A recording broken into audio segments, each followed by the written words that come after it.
Anita arrived at the wedding reception with excitement bubbling inside her. She had never been to such a grand event before. The hall was massive, glittering with chandeliers and decorated with flowers that filled the air with their sweet scent.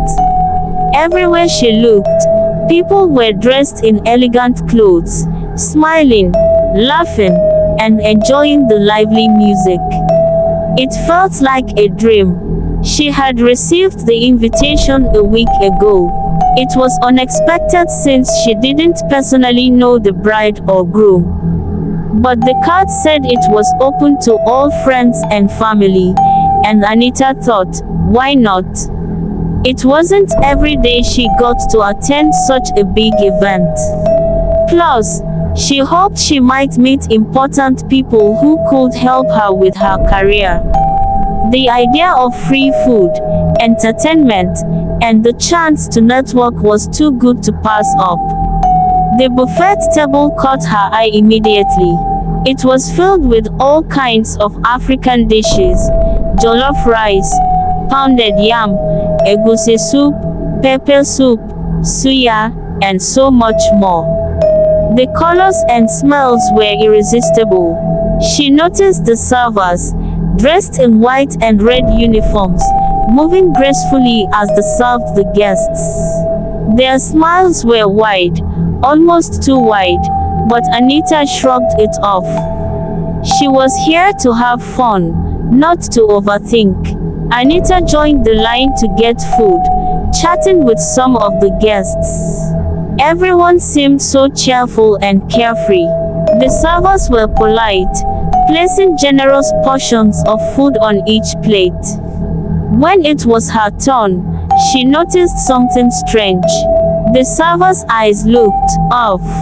They were cold, almost lifeless, yet he smiled as if nothing was wrong. Anita felt a chill run down her spine but quickly brushed it off. Maybe he was just tired from serving so many people. She found a seat and began eating. The food was delicious, better than anything she had tasted in a long time. But as she ate, a strange feeling crept over her. It was subtle at first, a slight heaviness in her chest, a foggy feeling in her head. The lights in the hall seemed dimmer, and the sounds of laughter and music grew distant, like she was underwater. She looked around and noticed something odd. The other guests who were eating looked different. Their eyes were glazed over, their movements slow and unnatural. It was as if they were in a trance. Anita's fork froze in mid-air. She felt uneasy, like something wasn't right. She decided to stop eating and watch instead. A man sitting across from her was smiling, but his eyes didn't seem to blink. Another woman next to him suddenly dropped her fork, her hand trembling slightly, yet she kept smiling like nothing happened.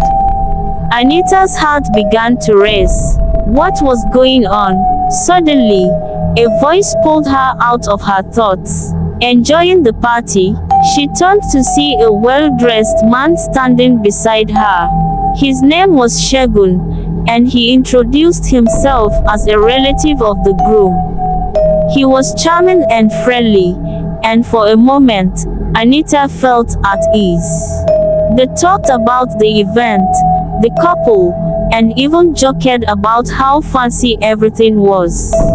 But when Segun asked if she had tried the desserts yet, Anita hesitated. Her mind was spinning.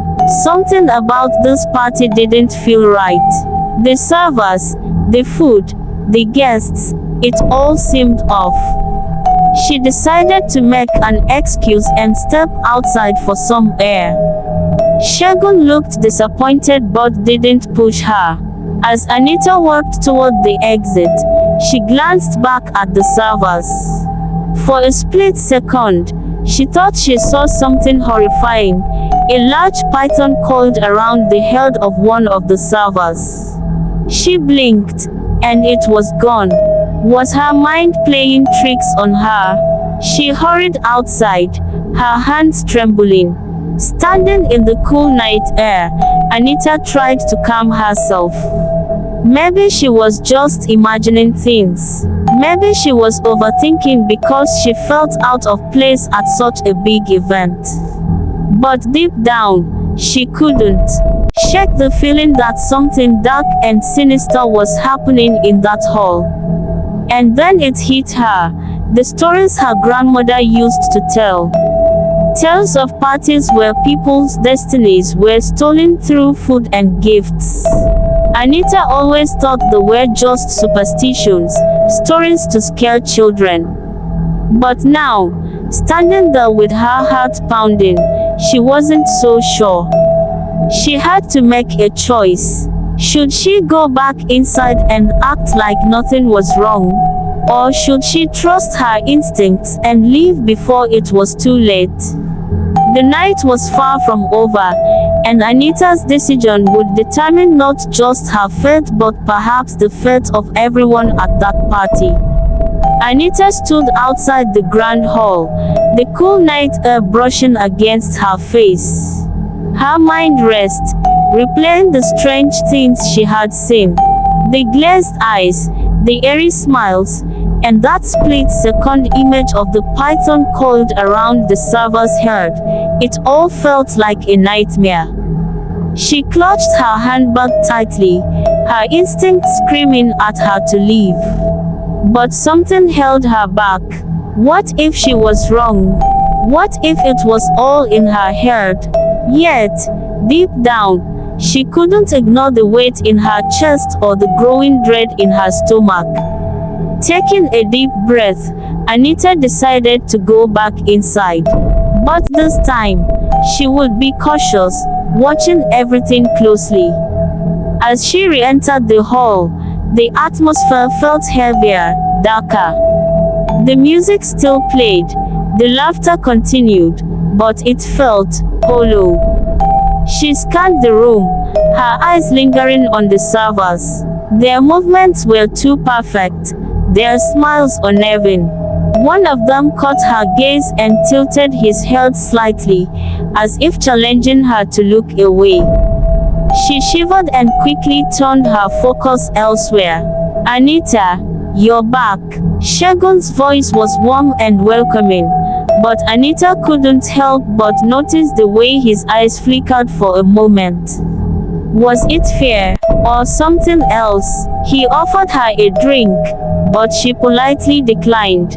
She wasn't about to consume anything else from this place. Instead, she decided to mingle with the other guests, hoping to gather more clues. She approached a group of women who were laughing loudly, their plates piled high with food. "This party is amazing, isn't it?" Anita said, trying to sound casual. One of the women, a tall lady in a golden gown, turned to her with a wide smile. "It's the event of the year. The food, the gifts, the company, everything is perfect." But Anita noticed something strange. The woman's hand trembled slightly as she held her plate, and her eyes seemed unfocused.